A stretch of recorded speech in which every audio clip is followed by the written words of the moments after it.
વાત કરીએ સુબહ એટલે કે સવારની એવી કઈ આદતો છે કે જે આપણે અપનાવવી જોઈએ? તો સૌથી પહેલા તો સવારે ઉઠતાની સાથે જ આપણે પાણી પીવું ખૂબ જ જરૂરી છે. સવારે આપણે ઉઠીએ એટલે ગરમ પાણી જો આપણે પીશું તો એનાથી આપણી બોડીનું મેટાબોલિઝમ બુસ્ટ થશે અને મેટાબોલિઝમ બુસ્ટ થશે એટલે ઓટોમેટિકલી આપણું ફેટ ઓછું થવામાં, ફેટ બર્નિંગમાં આપણને મદદ મળશે અને સાથે સાથે આપણી બોડીની અંદર રહેલા ખરાબ ટોક્સિન જે છે એ બહાર નીકળશે અને આપણી બોડી ડિટોક્સ થશે અને હાઇડ્રેટ પણ રહેશે.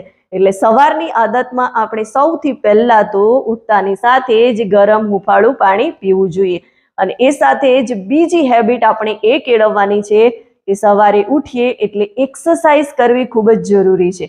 કેમ કે થોડી એક્સરસાઇઝ આપણે કરીશું તો એનો આપણને લોંગ ટાઈમે ફાયદો થવાનો છે. આજે આપણે 15 મિનિટ એક્સરસાઇઝ કરીશું, કાલે ફરી 15 મિનિટ કરીશું, એમ કન્ટિન્યુ આપણે